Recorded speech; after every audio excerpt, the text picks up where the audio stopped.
میں آپ کو ایک مسلمان گھرانے کا واقعہ بتاتا ہوں، پاکستان کا تو نہیں ہے لیکن انفارچونیٹلی جتنا تیزی سے ہمارے وطن میں ماڈرنزم اور دین سے دوری والا ماحول بنتا جا رہا ہے اور گھر کے بڑوں کو فکر بھی نہیں ہے، یہ دور نہیں دن آپ پاکستان میں بھی یہ دیکھیں۔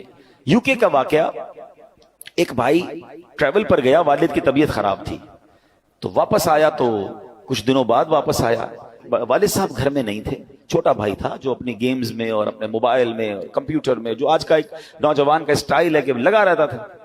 تو کہا والد صاحب کہاں ہیں؟ کہا والد صاحب کی تو ڈیتھ ہو گئی تھی۔ تو کہا مجھے انفارم کیوں نہیں کیا؟ کہا آپ بزنس ٹرپ پہ تھے۔ میں نے کہا کیا ضرورت ہے ڈسٹرب کرنے کی، فیونرل کرنا تھا، ان کا آخری رسومات ادا کرنی تھی، میں نے کر دی۔ تو کہا تم نے کیسے آخری رسومات ادا کی؟ جنازہ کدھر ہوا؟ کون سے قبرستان میں دفنایا؟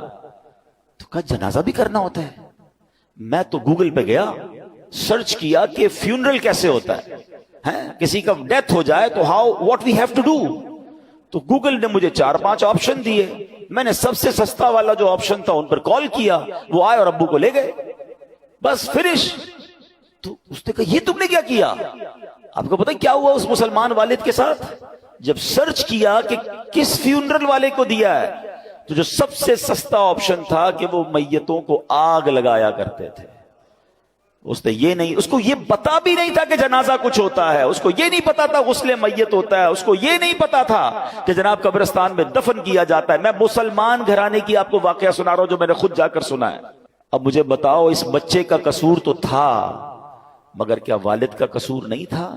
اس کا مطلب والد کسی جنازے میں بیٹے کو لے کر نہیں گیا ہوگا، اس والد نے موت اور قبرستان کے بارے میں، تدفین اور غسل کے بارے میں نہیں بتایا ہوگا۔ ہر چیز بچوں کو دلا دی مگر نہ سکھایا تو دین نہ سکھایا۔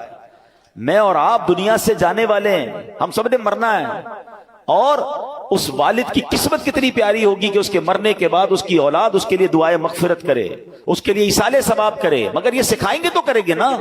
ہمارے بچے تو زندگی میں ہمارے سامنے نماز نہیں پڑھ رہے، ہمیں ٹینشن نہیں ہے۔ میں سچ بتاؤں آپ کو، زندگی میں کچھ کر سکیں یا نہ کر سکیں، اپنے بچوں کو کسی طرح 5 وقت کا نمازی بنا جائیے گا۔ پہلے تو خود بننا پڑے گا نا اس کے لیے۔ والد وہ بچہ دیکھتا ہے ابو رمضان میں نمازیں پڑھتے ہیں، اس کے بعد تو میرے والد بھی جمعے کی پڑھ لے تو بڑی بات ہے، تو بچے کو بھی آپ ایکچولی ہم اپنے بچوں کو پریکٹیکلی پریکٹس کرا رہے ہیں کہ بیٹا نماز تو جمعے کی پڑھنی ہوتی ہے، باقی ضروری نہیں ہے۔ تو آپ سوچیں ہم خود تو دین سے دور کر رہے ہیں، ہم نے گھر میں کون سا ماحول بنایا ہے؟ ورنہ یقین کریں خوش نصیب ہے وہ والد، اگر اس کی اولاد نمازی بن جائے نا، تو آپ کہیں نہ کہیں کہ بیٹا مرنے کے بعد دعا کرنا، وہ دن میں 5 بار باوضو ہو کر قبلہ رو بیٹھ کر اتحیات کے عالم میں کئی بار کیا کہے گا؟ ربنا اغفر لی ولوالدی وللمؤمنین یوم یقوم الحساب۔ ہائے، اور کیا چاہیے اس والد کو قبر میں کہ فجر ہو تو اس کا بیٹا، اس کی بیٹی، اس کے بچے دعا کر رہے ہیں اے اللہ میرے ماں باپ کو بخش دے، ظہر میں دعا کر رہے ہیں، عصر میں دعا کر رہے ہیں، مگر گھر میں نمازوں کا ماحول ہی نہیں ہے۔ عید کی نماز پڑھ لی تو پڑھ لی، اب تو جمعے کی نماز بھی لوگوں کی سنا قضا ہونے لگ گئی۔ Nobody have tension، اپنے لیے بھی ٹینشن نہیں ہے، بچوں کے لیے بھی نہیں ہے۔ خدا را اپنے گھر کے ماحول پر توجہ دیجیے۔